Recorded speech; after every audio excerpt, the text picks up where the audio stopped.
Welcome, dear viewer. I hope you are having a wonderful night. Tonight, I'll be telling some terrifyingly scary stories. I hope you are warm and ready. Let's begin.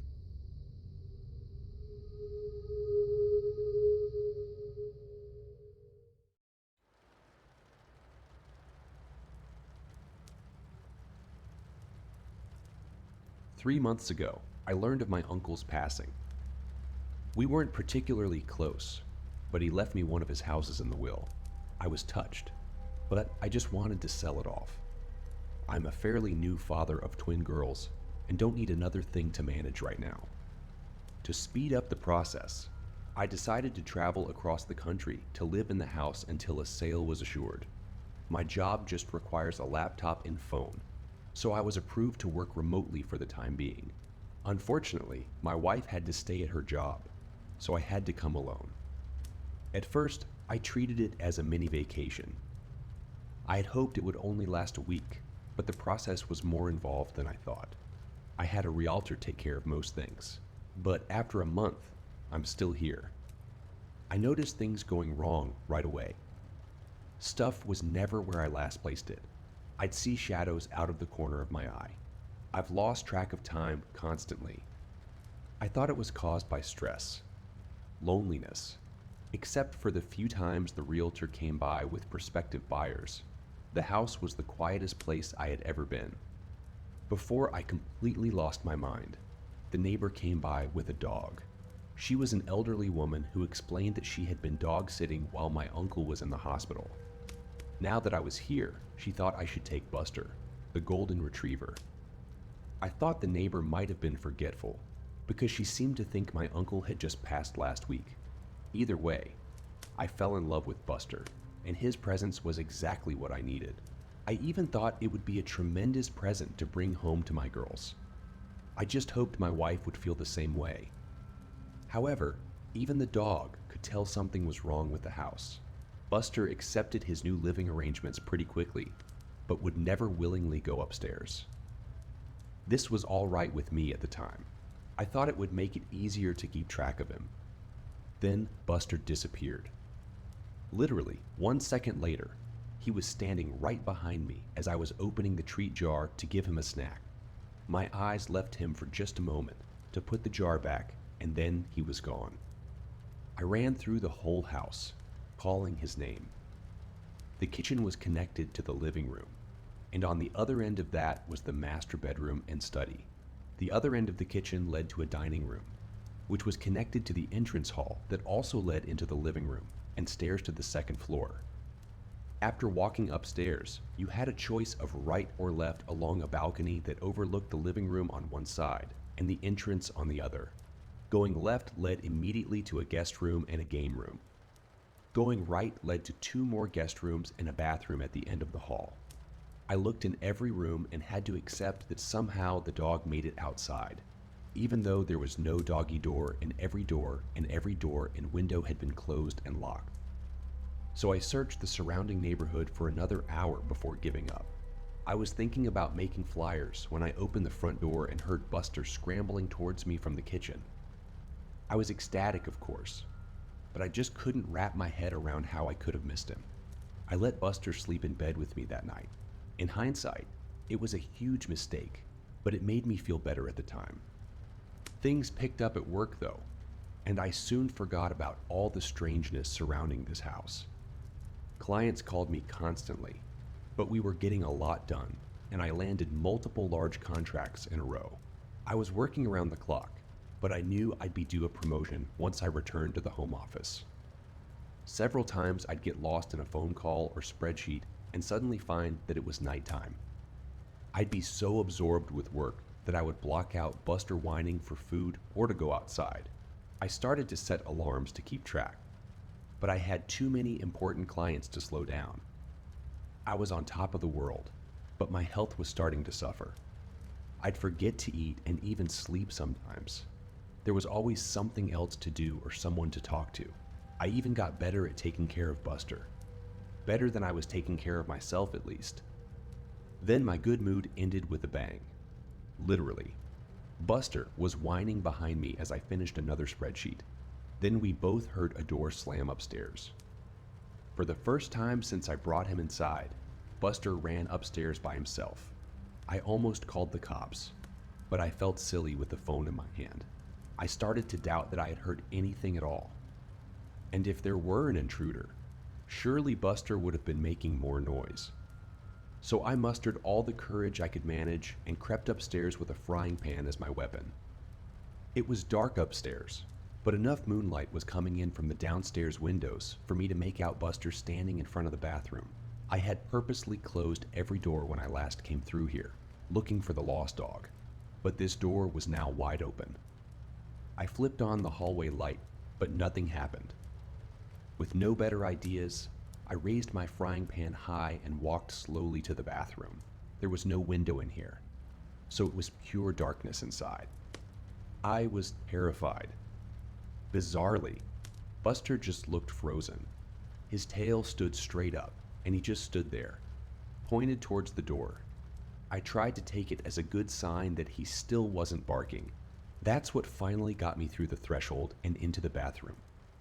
The whole time, my eyes had been getting used to the darkness, and the bathroom was too small for there to have been anyone there without me noticing. I started to relax when I took a step forward into something sticky. I suddenly realized that I had my cell phone in my pocket. I pulled it out and turned it on to cast some light on the floor. I immediately dropped it at the sight of the bright red liquid that surrounded my feet. I fled upstairs, and this triggered Buster to follow. This time, I had no trouble calling the police. Thankfully, there was already a patrol car nearby, so 2 officers arrived within a couple of minutes. Their powerful flashlights cut through the darkness like knives, but they soon found nothing was wrong with the upstairs lights. Something did appear to be wrong with my pipes, though, as they called out from above that the puddle was just rusty water. Because of their insistence, I climbed up the stairs again and clearly saw a muddy brown puddle in the bathroom. The banging must have been from a pipe breaking. Both cops had a laugh at my expense, but were otherwise understanding. They even gave me a number of good plumbers, though my cell phone was ruined after I dropped and left it in the puddle. I would have to use the one landline in the kitchen from now on. I let them out and promised to call the plumber first thing in the morning. Yet, as exhausted as I was, I couldn't go to sleep over that excitement, so I stayed up to draft some more important documents for my company. Before I knew it, Buster had made another mess in the living room. I was dead tired and said something to Buster that maybe I shouldn't have, and I did some things to him that I knew I really shouldn't have. I decided to do something about the stress I had been under, and I spoke to my supervisor that same morning. To my surprise, they were happy to let me have the week off as a sort of mental vacation. Just like that, all my outstanding work was taken away. With nothing else to do, I tried to focus on Buster. I played games with him and fed him a bunch of treats to make up for my earlier neglect. Then I found the first message. I didn't notice it for some time since I'd been avoiding the second floor, but I realized that I hadn't actually called the plumber. Before doing so, I went upstairs to see if things had gotten any worse. Instead, I immediately saw a message written in red on the hallway wall. It read, "Losing your mind." For a second, I kind of did. I was scared to death at the thought that someone had to have sneaked into my house while I was there. Probably when I was sleeping. I won't bear repeating everything I said or did right after. Let's just say I hadn't become any braver since the banging. Eventually, I unlocked my bedroom door and made my way to the kitchen, with Buster leading the way. I called the police again.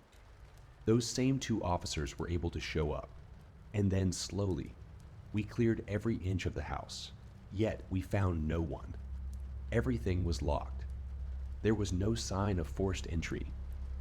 The police actually took me seriously, something that bewildered me at the time, and admitted that this isn't the first house in this neighborhood to experience this. There had been a series of break-ins where nothing was stolen, but the police officers still offered to have a car sit outside for the night. Even though I took them up on this, I soon realized that I'd never get to sleep tonight in this house. So I called my only friend in town, and really in the whole state, an old college roommate who coincidentally lived 30 minutes away. He offered to pick me and Buster up in a few hours, so I busied myself with packing up my suitcase. I didn't know how long I would need, so I pretty much packed everything I had brought with me to the house in the first place. I left my room to pick up some doggy toys when my friend called to say he was waiting outside. I decided to hang up the phone and meet him immediately. I needed human company, and he could help me move my stuff. But the driveway was empty. There was no friend, no car. I called him back immediately, and he insisted he was outside. I listened to him get out of his car and walk up to the front door. He knocked, and I could hear the door open and an elderly woman greet him. My friend asked for my name and mentioned my uncle. The woman said she had never heard of either of us. After thanking her, my friend left and asked me if I had gotten all that. I told him I must have given him the wrong address. He rattled off the correct one and confirmed he was there. After asking him to wait, I left the house again. I walked out to the street and looked back at the numbers written on the curb and on the mailbox. There weren't any numbers, just a message, losing your mind, on the curb, written in red. The temptation to leave right away was great. I could just start walking and never stop, but I had to get my stuff, and more importantly, Buster, so I entered the house one last time. When I came back to the room, my suitcase was empty. Everything I had just spent the last hour packing up was back in its proper place. Despite how impossible this was, I focused on only one goal. We needed to leave. I put a leash on Buster and was shocked to see how haggard he was. I resolved to make it up to him when this was all over. I tried to leave out the front door like nothing was wrong, but I couldn't open it. The knob turned freely, but the deadbolt wouldn't slide back. I was really scared now, but Buster's presence helped. I kneeled down to give him a hug, and he gave me an idea while licking my face. Whatever was happening, it sure wasn't the result of a maniac hiding in my house. Still, I didn't know what forces were actually opposing me, so I walked to the backyard and said loudly, "Well, Buster, time for a little walk." The glass door slid open easily. Buster bounded out happily. I guessed it had been a long time since I let him outside. I followed more tentatively, and for the first time, examined the backyard closely. There was an iron fence surrounding the yard, with another space between the bars that Buster could slip through. And then I saw it. A tree that grew too close to the fence had several branches extending through and above it. I assumed the gate would be supernaturally locked too, so this was my exit. Buster didn't need any prodding. He waited patiently for me on the other side as I painfully pulled myself up and over the fence. I was suddenly aware of how weak and tired my recent lifestyle had made me. When I was in the process of climbing down the tree on the other side, Buster growled once and then took off like a shot, towards a nearby hill. I jumped down and gave chase. He disappeared over the top, and I scrambled to keep up on the surprisingly steep surface. Luckily, I found where someone had laid some stone bricks into the side for an easier way up. It was still steep enough that I had to focus on placing my feet correctly to keep from sliding. So I was looking down when my next reach up resulted in my hand grabbing the carpet. Confused, I looked up to see the second floor landing. I looked down to see the rest of the stairs that led to the entrance hall and living room of the house. Buster was nowhere to be found. Demoralized and dead tired, I crawled the final steps and just sat on the landing for a while, occasionally calling for Buster. Eventually, the kitchen phone rang. Whatever ghosts were messing with me, I realized they couldn't stop outside forces from helping. I tumbled down the stairs in my haste and landed hard on the cold tiles below. But I was only dazed for a second, and soon I was in the kitchen with the phone in my hand. My wife's warm voice filled me with hope. She was concerned that she hadn't heard from me in a while. I couldn't recall the last time I had even tried. She was trying to tell me that my work hadn't heard from me in a week. while I tried to tell her to call the police. Her words gave me pause, though. I asked, "What do you mean? I was given the week off." "Dear, I thought you were supposed to continue working as soon as you got there." Yeah. But they gave me a week off because of all the stress I've been under." "Wait a second. How long have I been out here?" "Honey, you've been gone for almost 9 days now." My stomach sank, but I didn't hesitate to say, "Listen, you need to call the cops. Something is wrong. I think I'm having a medical emergency." I had just been trying to come up with an excuse to limit the number of follow-up questions, but I ended up realizing that this was actually the most likely explanation. Maybe I was just suffering from a gas leak or brain tumor. Ironically, either of those options seemed preferable to living in a haunted house. My wife asked, "Baby, what's wrong? Are you okay?" I thought I saw a shadow move out of the corner of my eye as I answered, "Yes, I'm okay, but no, I need help. There's something wrong with this house." "You aren't making any sense." "Just listen to me. Call the police and tell him my uncle's name. Tell them to come to this house and an ambulance might be needed. Please help me. Please help me. Pretty please." With a cherry on top. I stared at the phone in my hand as my wife's voice continued to come out of it. It sounded like her, but in a mocking tone I've never actually heard from her before. She said, "Does your tummy hurt? When's the last time you ate? I wonder what Buster tastes like." I slammed the phone down, but whatever it was on the other side was right. My stomach was hurting. I couldn't remember the last time I'd eaten. On cue, I heard Buster whining from upstairs. Only after I started running towards the stairs did I notice just how bruised and sore my legs were from my spill down those steps. I pushed through the pain and climbed the stairs yet again. Buster was back in front of the bathroom, lying on his side and looking thinner than I'd ever seen him. "Losing your mind" was written all over the hallway now, including on the ceiling and floor. I no longer had any doubt that the messages were written in blood. Some of them were still dripping. I walked over and picked up Buster while a bang started at my front door. I would have jumped if Buster hadn't been weighing me down. I heard the front door open, and whoever it was identified themselves as the police. I even recognized the voice as belonging to one of the officers who'd visited previously. Why can't I remember his name? After calling out that I was upstairs, I turned with Buster and found the hallway stretched before me, many times its original length. Despite how thin he looked, Buster felt heavier than ever. I knew this was all just some sort of trick to not get me in touch with the police officer. I thought I must have really been talking to my wife. She had to have come through with calling the police, and the ghosts just distorted the end of the call. So I started my trek back to the stairs and shuffled my feet as fast as I could, yelling all the way. But then a voice answered the police officer. A woman's voice. My wife's voice, I could hear her say. "I'm sorry, my husband wasn't feeling well. He's resting in the bedroom. Can I help you?" I screamed as loud as I could just to get attention, but it was of no use. I heard the officer say, "I'd like to check up on him all the same." Sure, come in. He's right through here." It was right out of a nightmare. I was sweating profusely while every step seemed to get me nowhere. I tried to speed up, but the hallway just stretched further. And then I heard a man's blood-curdling scream from downstairs. Suddenly the hallway snapped back, and I found myself somehow right at the top of the stairs. My momentum couldn't be stopped.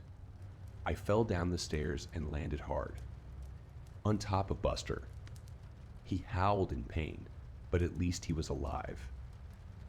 I saw a long, thick trail of blood go around the corner and under my closed bedroom door. There was still a shadow of something under the door. I painfully crept to the kitchen and grabbed my trusty frying pan before making my way back to the bedroom door as quietly as I could. My eyes watched the moving shadows nervously. Whatever was waiting there had killed a man, That meant it could kill me. But if it could have a physical impact, then surely it had to be susceptible to a physical impact too. So I raised the frying pan and slowly started to turn the handle. Before I made much progress, the door flew open on its own, and something suddenly turned to me. I swung my frying pan down. The cop stood before me, a smile frozen on his face. We both looked down at the knife plunged into his chest. My hand was still wrapped around the handle. He fell to the side, and I fell backwards to sit heavily on the now clean floor. I was positive I had picked up the frying pan. I could remember its weight.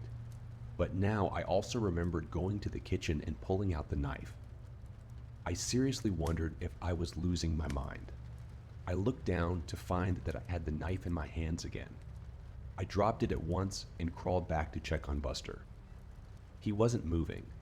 I put my head on his flank and was devastated to feel that he was still warm, but not breathing. I didn't know what to do. So I did nothing. I did nothing for a long time. I was lethargic, but somehow I made it to the couch in the living room. I waited there until nightfall and then slept on the couch. When I woke up, I waited some more. I wasn't sure what I was waiting for, but nothing horrible was happening to me while I waited. I wasn't in a hurry to change that. But the bodies of Buster and the cop were still there. I needed to do something. My stomach rumbled as I finally got off the couch. That was another problem with just staying put. First things first, I found a shovel in an outdoor closet attached to the backyard porch.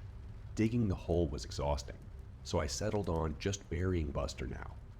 I planned on getting to the cop after finding something to eat. I picked up Buster and carried him outside. His fur was still so warm.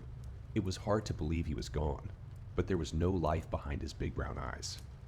I gently laid him down in the hole and got to work. Sometime later, I wandered into the kitchen and raided the pantry. The house was quiet, apart from my efforts. Whenever I stopped moving, the silence was complete. I wondered if the ghosts had just been trying to make me a murderer after all. Now that their goal has been met, maybe they will leave me alone for a while. Just in time, because I was starving and didn't need any more distractions, I opened a box of cereal and had a handful up to my lips when I paused. How could I tell I was actually eating what I was looking at? What if I had actually been opening a box of rat poison? I still wasn't sure what these ghosts were capable of. I imagined the food turning into worms after it was already in my mouth. With that thought, I threw the cereal to the ground and stomped off, no longer hungry. I needed to concentrate my efforts on leaving this place. Right on cue, I walked by the front door. It was wide open. Instinctively, I made a leap for it before stopping with my outstretched hand just a foot short of the door. This had to be another trick. I could see the door slamming shut in my face, or even taking a few of my fingers with it. I could feel a breeze enter the house, but I was too scared to move. This was the most impossible situation I had ever been in, or even heard of. All of my senses had failed me before. However, my need for freedom eventually caused my feet to move. Upon slowly exiting the house, I saw the cop car just sitting in my driveway. The door was unlocked, and the keys were sitting in the front seat. My mind went wild, trying to explain the situation. Maybe the cop was secretly a murderer and had killed previous owners of this house. Maybe his sacrifice helped them move on. I couldn't think of any other explanation for my good luck at the time, so I just pushed my misgivings down and got in.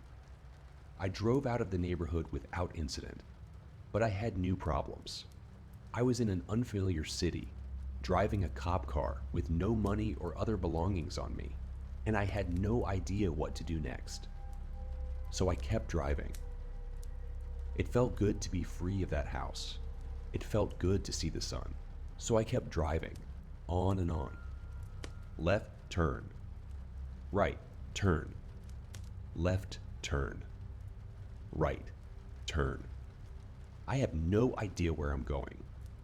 And then I realized I hadn't seen any other cars on the road for some time. Where was everyone? Where was I? The sinking feeling happened again, not only in the pit of my stomach, but also around my whole body. I sunk back into the car seat and then realized I was sitting in an armchair, back in the living room of my uncle's house. My arms were up, like I was still holding on to a steering wheel. I started to cry with frustration as I stood up and screamed. How long had I been sitting there with a stupid grin, moving my arms up and down like a madman? I turned around and saw my work laptop on the dining room table. It was on, glowing at me. I walked over to it and saw that something was already written down in this post. It read, "Lost your mind. Good, now you won't mind losing the rest." Suddenly, my fist felt weighed down. I raised it to find another kitchen knife in my hand. I dropped it immediately. I erased the message and started to type out a request for help. I ignored the screen and just focused on the keys.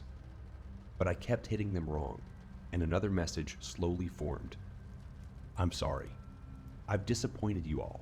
For the last time, goodbye." I could have screamed again, but I noticed something had changed. I wasn't in the dining room anymore. I was in the study. I kept writing and writing and writing and writing and writing, and my own words started to come out. I have sent out emails requesting help. I've posted on the local police department's Facebook for assistance. And I've just tried to keep writing no matter what. This is my latest attempt to keep my sanity. Whenever I've tried to take a break, I find myself in a new room with new horrors descending on me. Once I opened the study door, I looked out to a hellish landscape and almost stepped out onto lava. I wasn't sure if it was all an illusion, but I didn't even want to have a vision of my feet burning, so I just closed the door and resumed writing. I'm not even sure this is all because of ghosts. I've been doing a lot of thinking lately, and the truth is simply that I have no idea what's going on. As I've gone over these crazy events, I've realized that I can't recall my uncle's name, or what he looked like. I'm not sure I ever had an uncle. I'm trying to think really hard about how I came here. Did I fly?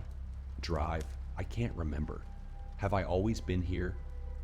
Even weirder, I can't remember my realtor's name or even what gender they are. I've met them in person several times. Why don't I know things I should? I can't even remember the names of my daughters or my wife. Am I even a father? Am I even a person? I know I must be, because here I am writing about this small study. But now that I think about it, I can't remember who my parents are, what they look like, or anything about my childhood. Now, I just remember this house and all the nightmares, waking and otherwise, I've experienced here. I'm feeling a lot like I was back in the cop car. I found a way forward, but I really don't know what to do next. This is not a way to live, and I'm getting more and more tired. I'm so hungry, and I'm finding it harder to focus. I keep hearing voices, and they're getting louder. I will know if I stop writing. I won't last long, but I'm running out of things to say. My hands are tired. I'm tired. So tired. The quick brown fox jumped over the lazy dogs. I need to keep writing, but I don't know what to say anymore. What's my name? I don't know. I'll die if I stop writing. I'll die if I stop working. Buster. I miss Buster. I wish I could pet him one last time. But was he ever real? Is anything? I'm so tired. So hungry. I need to focus. The quick brown fox jumped over the lazy goodbye. Quick brown. I'm sorry I jumped over you lazy dogs goodbye. I'm quick. I've jumped Dicept all last time, lazy dogs. I'm sorry. Jumped over disappointed, you lazy. For the lazy dogs, goodbye. I'm sorry. I've disappointed you all. For the last time, goodbye. My girlfriend talks in her sleep. At first, it was cute and hilarious to tell her what she said. It was harmless nonsense. The sky is folding, or we need to raise the ground. We talked the next day about whether she remembered her dream. but she never did. I wish I knew what she meant by "we need to raise the ground." In some contexts, our nightly routine is for us to start out cuddling and then give up once it gets too hot. Then we're usually both on our sides, back to back. She would fall asleep before I did, and so I would hear the full range of her nightly musings. Honestly, at first, I was eager to hear what she said. It was always funny to tell her and our friends what she would say while deep in the throes of REM. But now that I'm done, I'd prefer she not talk anymore. How am I going to sleep after what happened last night? Last night, around 11 p.m., she was asleep and I was still up reading. Back to back. I hear her mumble something under her breath. I couldn't quite make out what she said, but I lean over from my book to peek at her face, and she is sleeping soundly. I return to my book and get absorbed back into its pages. At some point, I fell asleep. The next thing I know, I'm woken up by my girlfriend, talking at full volume. I open my eyes, and at some point in the night, both of us have turned to lay face to face. My girlfriend's eyes are wide open. She is staring right at me, mere inches from my face, but her eyes are vacuous, like she is looking through me. These eyes, man, it's like she was straining to widen them as much as possible. Those are the eyes I fell in love with, and right now they are scaring the absolute piss out of me. My heart rate skyrockets, and chock full of adrenaline. I throw off the covers and jump out of bed. Looking at her, her eyes follow me like a painting, but her body stays still. For 1 second, I decided that my book light was keeping her awake. And what she had said was, "Can you please turn that off?" Now, out of bed and looking at her, she's not right. Her body hasn't moved, but her eyes dart from looking at me to looking around the room. I dare to ask her, "Are you all right?" No response. Those eyes look at me when I speak, though. They are now deadlocked, looking right into my eyes. Her breathing hasn't changed. That is sleeping breathing for sure. That's when, while looking right at me, she says in a too deep voice, "Come back to bed, dearie." My girlfriend has never called me dearie before. We have pet names, sure, but they range from pumpkin, baby, to cupcake. Dearie sounds like something my grandmother would call me. I decide I'll get more information before I climb back into bed with a potentially possessed girlfriend. "Are you awake, sweetie?" No response. The eyes dart from me to the wall, to the door, and then to the ceiling. I'm about to nope out of the room when her wide, open eyes roll to the back of her head. The white from those eyes stands out in the dim radiance of the book light. "No pupils in sight," she insists. Of course I'm awake. "Come back to bed," with a subtle tap of the fingers on the comforter. Looking at her fingers now, I'm starting to come around. She's never sleepwalked before. Surely she is awake now if she is moving her hands. But looking at her fingers, it seems as though she is pretending to have control. They're all going in different directions, with one finger pointing straight down and the others to the side. Those hands are not my girlfriend's hands. They're simulating normal movement as best they can, though. I say, "I'm going to get a drink of water, baby. Be right back." "Can I get you anything?" I'm fully planning to run out of the house the moment I'm over the threshold. But my normally agreeable and sweet girlfriend decides I'm not allowed to leave. "As serious as cancer," she says in that too deep horror voice. "Take one step out of that door, and I will rip out your throat and shit down your neck." Shocked, but understanding the importance of not letting this beast know I am in trouble, I reply, "As interesting as a proposition as that is, I think I'm going to."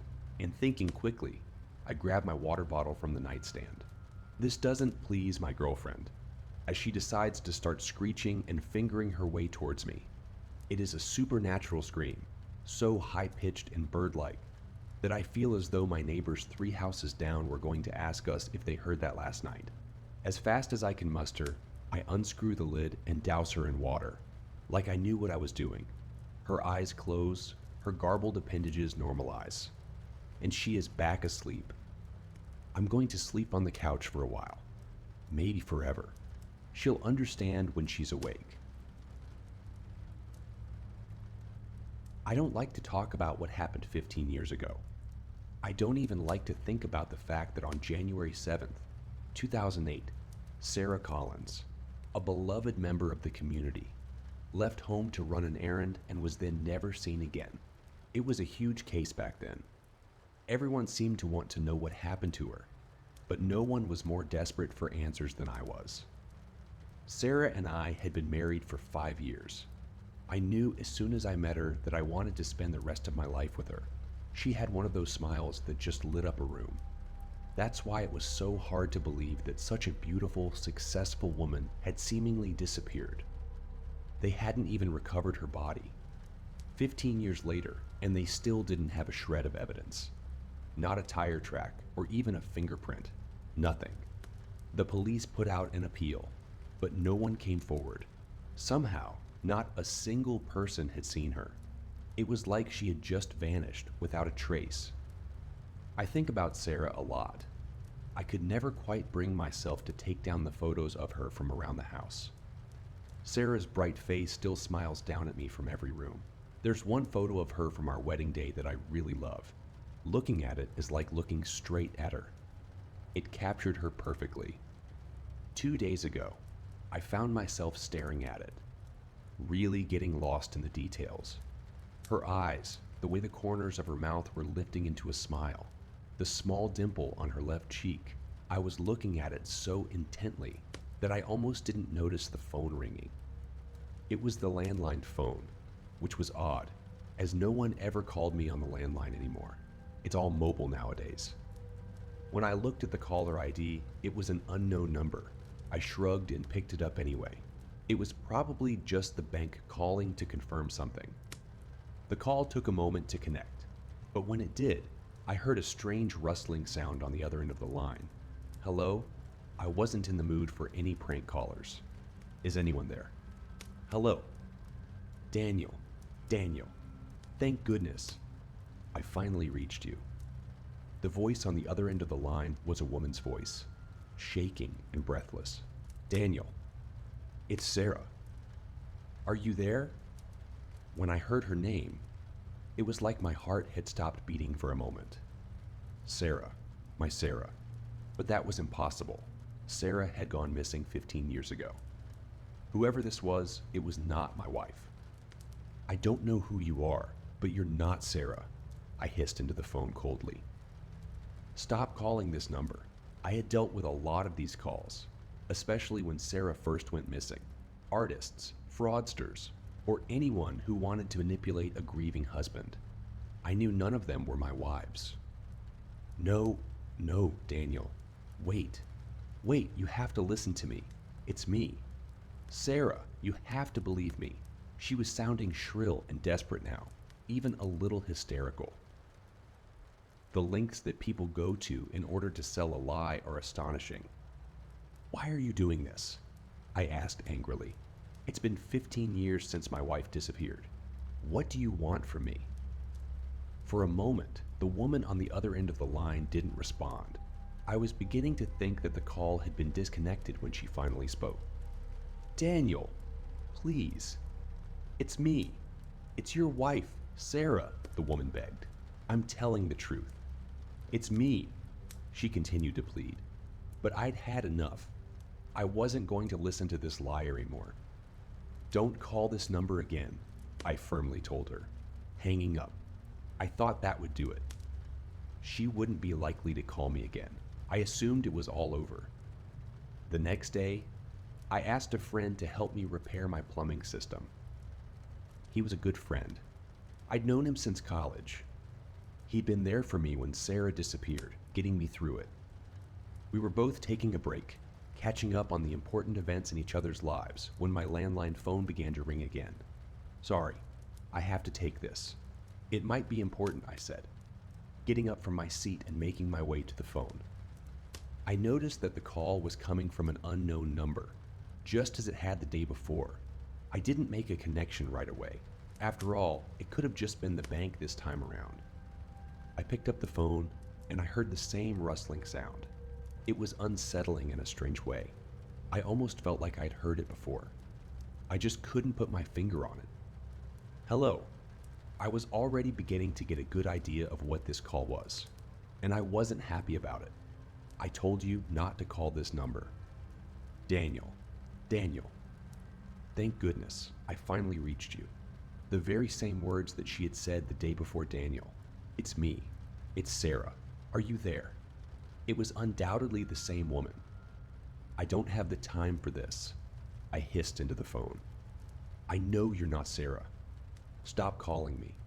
I hung up the call and walked back to my friend, who looked confused. Who was that? He asked me. I heard you say Sarah's name.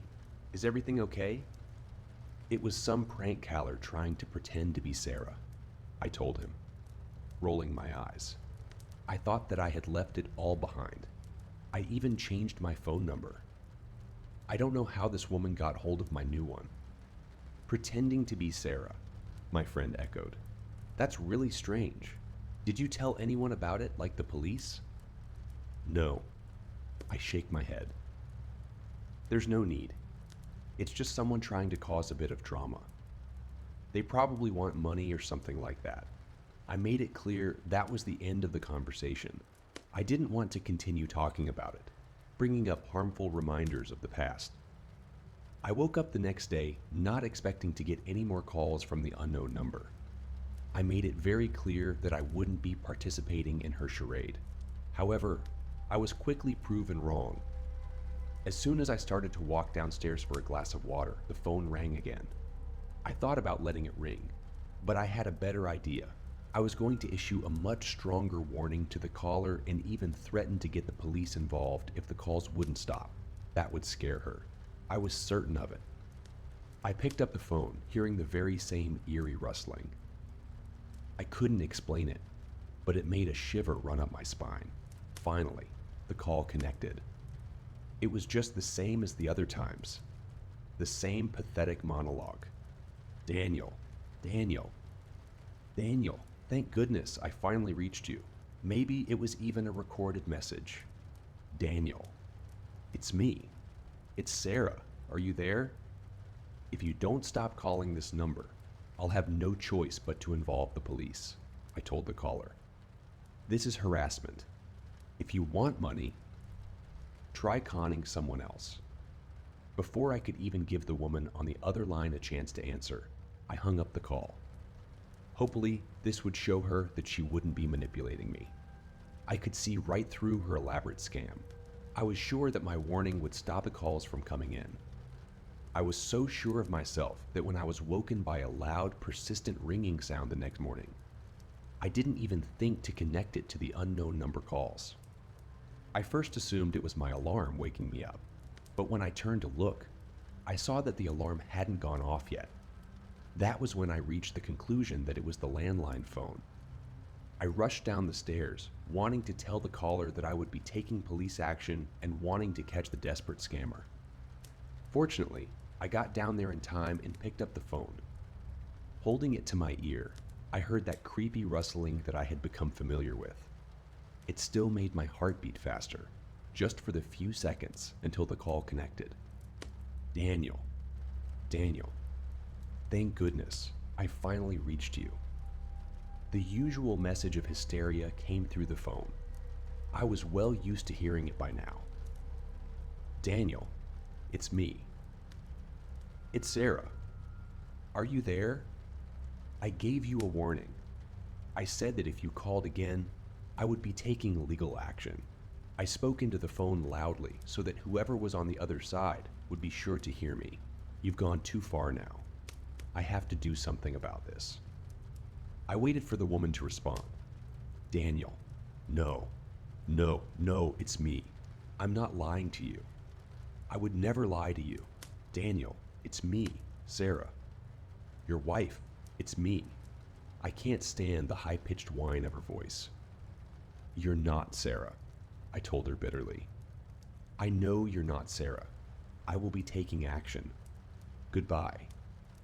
I hung up the call for the final time and placed the phone back. I know that woman wasn't Sarah. I know for a fact she wasn't. I know it because on January 7th, 2008, Sarah Collins, a beloved member of the community, was killed. And I was the one who killed her. Sarah was an incredibly beautiful woman. I couldn't believe my luck when she first started showing interest in me. I didn't exactly have a lot of experience when talking to women, and I was ecstatic that someone like Sarah had chosen someone like me. I loved her for every single second of our marriage. I loved her, even when I found out that she was cheating on me. I had accidentally stumbled across a string of romantic messages between Sarah and one of her coworkers. She was planning to leave me for him. My Sarah was planning to leave me for him. I couldn't have that. She was so beautiful, so bright, and so full of life. I couldn't lose her. I just couldn't lose her. So I killed her. I didn't have to think about it for long. It was the only way that she would be mine, only mine forever. If she was dead, she would never leave me. She would always be my Sarah. When the police arrived, I made up an elaborate lie that she had gone out to run an errand and never come home. That very same lie ended up on the headlines of the national news. I didn't know if I would even get away with it, but a year passed, and then another year, and then another. 15 years passed, and no one ever saw through me. I was about to walk back upstairs when I heard a small tapping at the window. Click. Click. That was the sound of the window opening, and that's when I heard it. Rustling right here in my own house. Rustling paralyzed me with fear and sent my mind into a state of panic. Then I heard her. Daniel. Daniel. Thank goodness I finally reached you. The voice was coming from inside the house now. Daniel, it's me. It's Sarah. Are you there?